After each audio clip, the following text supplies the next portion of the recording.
Hey guys, in this video I'll show you how to fix Wi-Fi driver missing in Windows 11.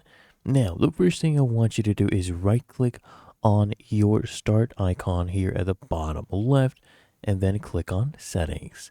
Now, from the settings page, I want you to go ahead and click on this option right here that says network and internet.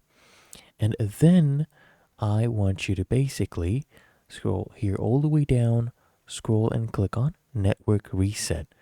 And first, I want you to click on reset now. It will basically remove and reinstall all your network adapters and set everything back to original settings. And remember, your PC will be restarted.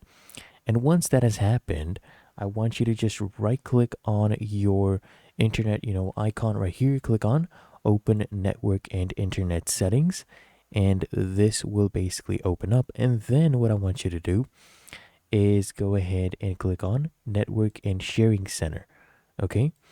So after you click on this, I want you to go here and click on change adapter settings. And you'll find right here your Wi-Fi adapter, your driver.